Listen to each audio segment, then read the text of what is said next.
Hi everyone, welcome to our channel trafinhealducate. In this video, all you need to know your GCP Generative AI certification clearance.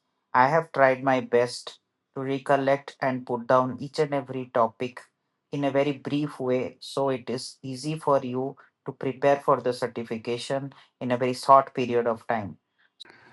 So, as we all know, Gemini is at the forefront of the Google Cloud platform and its AI models. So, what is Gemini? Gemini is basically a multimodal AI trained on text, image, and video, as well as it's a suite of models supported. So, you will face scenario based questions around it. Around 3 to 4 questions will be around Gemini. So, it's better to understand what Gemini is and what it is capable of doing. So, please go through the documentations as well. A brief idea about what all models are available on Gemini platform should be sufficing for your certification. For example, Gemini 3 and Nano Banana Pro.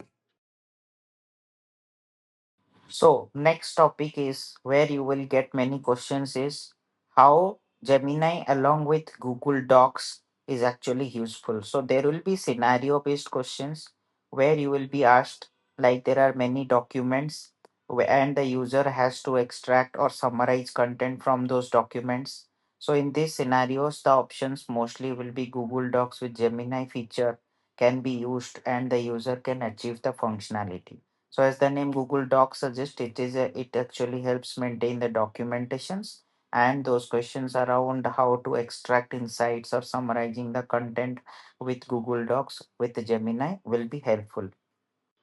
Next, you will encounter questions like if there is a team of marketers trying to improvise the email contents, write more empathetic and contextual emails. In those scenarios, the options mostly will go to Google Workspace along with Gemini because Google Workspace is nothing but the suite of products along with email and or your Gmail integrated with Gemini actually helps achieve those functionality. So these are some of the functionalities that Google Workspace with Gemini actually provides here. I have noted down, so it is better to remember those. You will also encounter questions where the options will be including Notebook LM and Google Sheets. So in a brief, Notebook LM is basically helps researchers in finding insights from a huge pile of documents or content that is uploaded into Google Notebook LM and Google Sheets is actually AI powered video creation app that helps with planning, writing and producing videos. So it is better to be having understanding of those apps or the products from Google.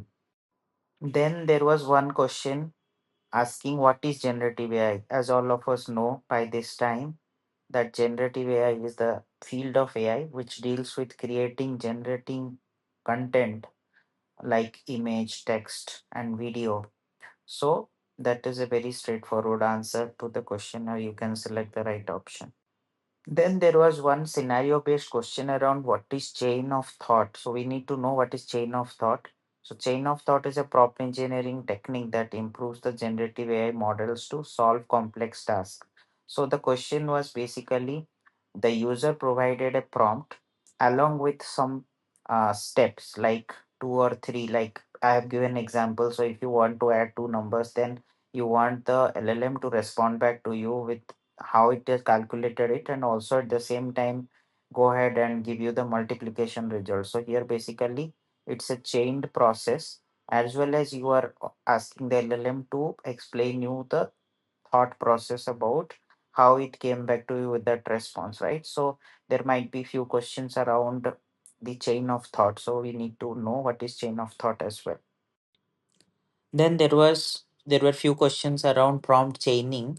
So prompt chaining is nothing but the subsequent responses from the LLM basically is dependent or need to know what was the previous prompt, right? Suppose we are interacting with a travel agent, then you a travel agent based on LLM, for example, then all the answers that is given back to you is actually based on your initial question, right? So it is basically chaining all the previous prompts and responses and then contextualizing the next answer.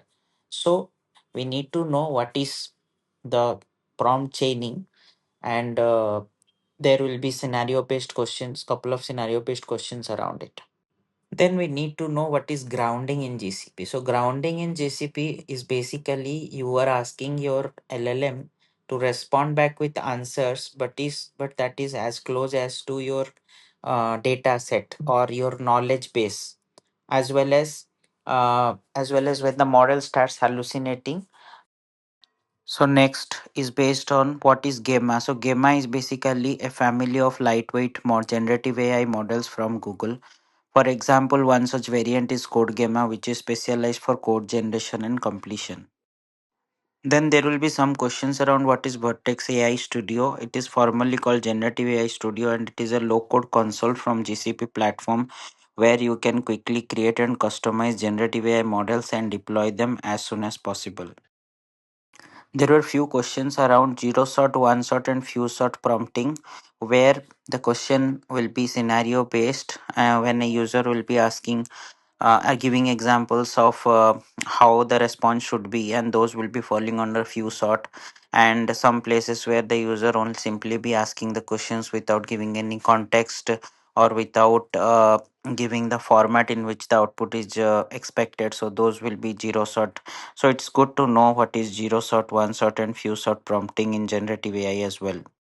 So here I have mentioned about chirp, imagen, and video. It is good to know what these models are capable of doing, because you might see these terminologies hovering in few of the questions as options. So not to get confused, right? So we should basically, so you can just read out the content and just recollect the same and understand if it is applicable for.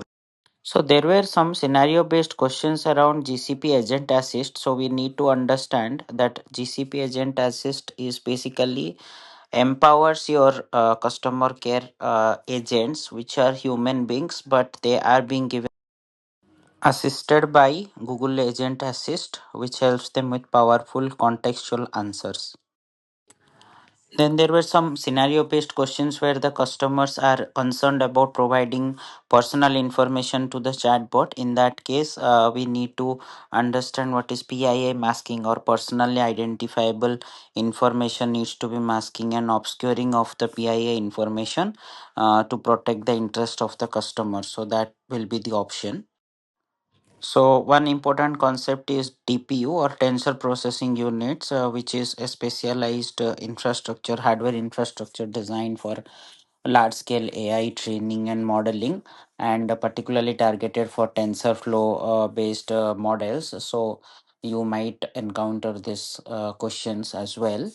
So you can choose the option accordingly. Thanks for watching today's video. Please subscribe to our channel for supporting us.